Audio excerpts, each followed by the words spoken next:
പാർവതിക്ക് എന്തും ചെയ്തു കൊടുക്കുന്ന ഗന്ധർവൻ കൈലാഷ് തന്നെയാണോന്ന് കണ്ടുപിടിച്ചേ പറ്റൂ.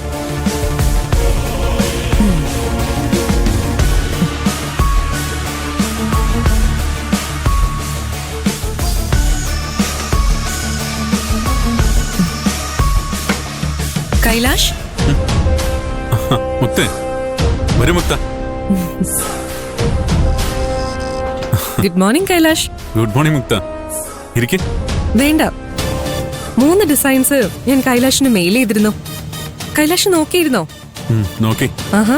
പക്ഷേ പുതിയ പ്രോഡക്റ്റ് ലോഞ്ച് ചെയ്യുമ്പോ ഡിസൈൻ യൂണിക് ആയിരിക്കണമെന്ന് മുക്താനല്ലേ പറഞ്ഞത്. പക്ഷേ ആ 3 ഡിസൈനും യൂണിക് ആയിട്ട് എനിക്ക് തോന്നിയില്ല. കൈലാഷിന് മാത്രമല്ല, ആ ഡിസൈൻ ആർക്കും ഇഷ്ടപ്പെടില്ല. ആർക്കും ഇഷ്ടപ്പെടില്ല എന്ന് അറിഞ്ഞുകൊണ്ട് തന്നെ ഞാൻ ആ ഡിസൈൻ ചെയ്തത് എന്തിനാണെന്നറിയോ? നീ പുതിയ ബ്രാൻഡ് ലോഞ്ച് ചെയ്യാതിരിക്കാൻ. അങ്കിള് നൽകിയ ടാർഗറ്റ് അച്ചീവ് ചെയ്യാൻ കഴിയാതെ നീ പരാജയപ്പെടാൻ. പാർവതിയെ നീ ഒരിക്കലും കല്യാണം കഴിക്കാതിരിക്കാൻ.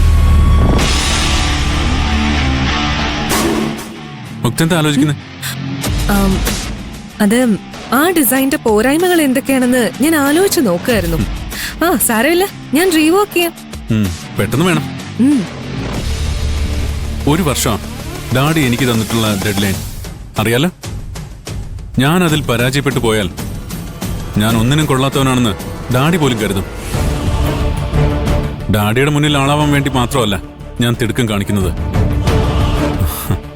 എന്റെ സ്വപ്ന സാക്ഷാത്കാരത്തിലേക്കുള്ള വഴി കൂടിയത്. നിന്റെ സ്വപ്നം സാക്ഷാത്കരിക്കപ്പെടുമ്പോൾ ഞാൻ എന്റെ സ്വപ്നം കുഴി മൂടി അടക്കേണ്ടി വരും. നിന്റെ സ്വപ്നം ഒരിക്കലും പൂർണ്ണതയിൽ എത്തില്ല കൈലാഷ്. നിന്റെ എല്ലാ ശ്രമങ്ങളെയും പരാജയപ്പെടുത്താനായി ഞാൻ നിന്റെ വഴി മധ്യത്തിൽ ഉണ്ടാകും. നീ പോലും അറിയാതെ ഞാൻ അവളെ നിന്റെ മനസ്സിൽ നിന്ന് മായ്ച്ചു കളയും. എന്നിട്ട് ഞാൻ അവിടെ കയറിയിരിക്കും. അവളെപ്പോലൊരു പട്ടിക്കാട്ടുകാരിയുടെ മുന്നിൽ ഹോമിക്കാനുള്ളതല്ല എന്റെ സ്വപ്നവും ജീവിതവും. പുതിയ ഡിസൈനെ കുറിച്ചാണോ മുക്ത ആലോചിക്കുന്നത്?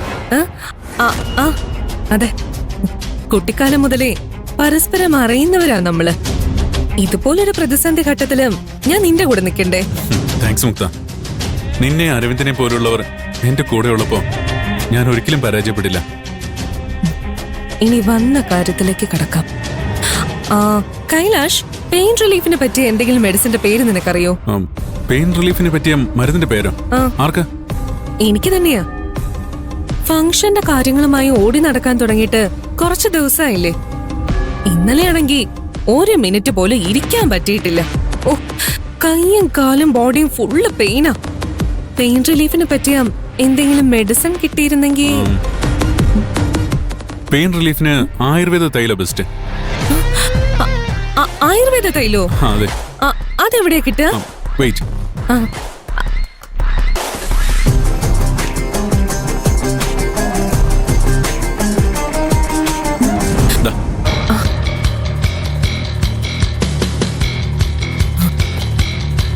രണ്ടും ഒരേ തൈലം. ഉപയോഗിച്ചു നോക്ക്.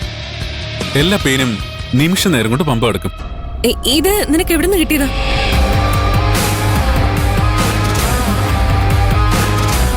ഇത് എന്റെ പ്രിയപ്പെട്ടവൾ എന്നോട് കാണിക്കുന്ന കരുതലും സ്നേഹമാണെന്ന് ഞാൻ ഇവളോട് എങ്ങനെ പറയും?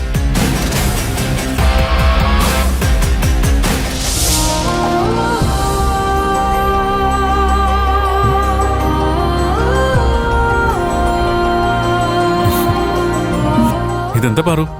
മരുന്നാ, വേദനയ്ക്കുള്ള മരുന്ന്.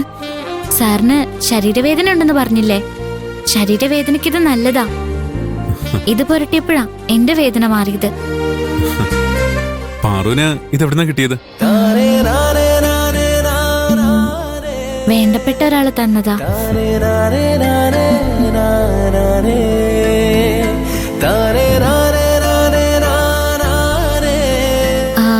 ഞാൻ പറഞ്ഞത് കൈലാഷ് സാറിന് വിശ്വാസമായില്ല അല്ലേ?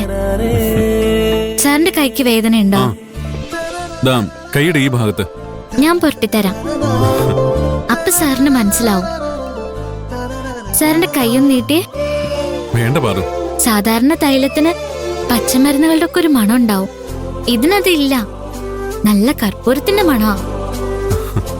അതുകൊണ്ട് കൈലാസ് സാറ് തൈലം പുരട്ടിയിട്ടുണ്ടെന്ന് ആർക്കും മനസ്സിലാവില്ല. കൈ നീട്ട് സർ.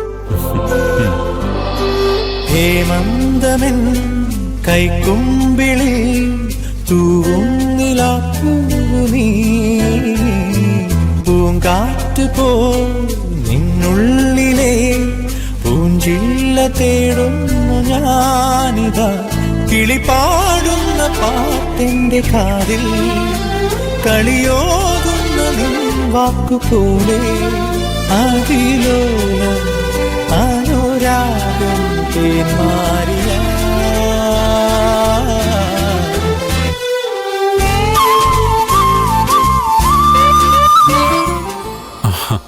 നല്ല മണം. മണം മാത്രല്ല, ഗുണവും ഉണ്ട്. ഒരു 5 മിനിറ്റ് കഴിയുമ്പോ സാറിനത് മനസ്സിലാവും. നല്ലോണം ഉരച്ചു പിടിപ്പിക്കണം.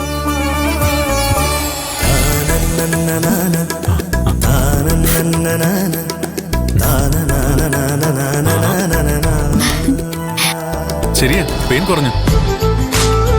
ഞാൻ ഏതെങ്കിലും ഡോക്ടറെ കണ്ട് മരുന്ന് വാങ്ങി കഴിച്ചാലോ എന്ന് ആലോചിക്കുമ്പോഴാ പാറു ധൈര്യമായിട്ട് വന്നത്. താങ്ക്സ് പാറു.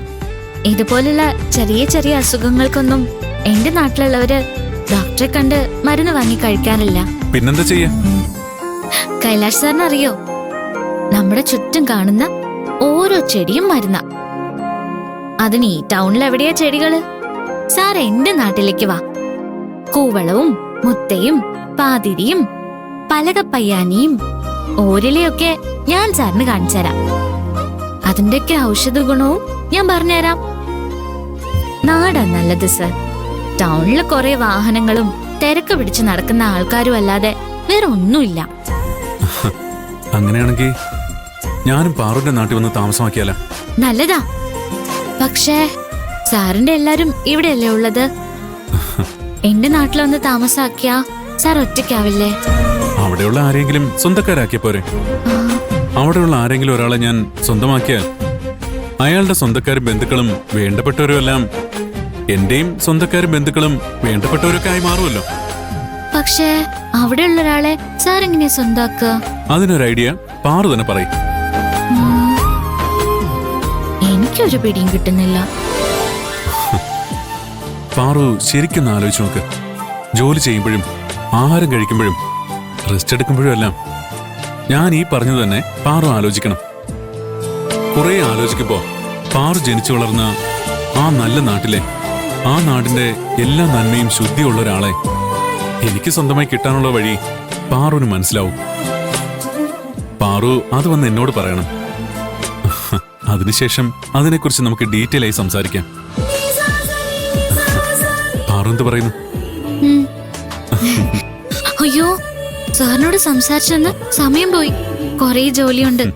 അതൊന്നും ചെയ്തില്ലെന്ന് അറിഞ്ഞാ കരുണാകരൻ സാർ വഴക്ക് പറയും. വേദനയുള്ള സ്ഥലത്ത് ഇത് സാർ തന്നെ പുരട്ട്.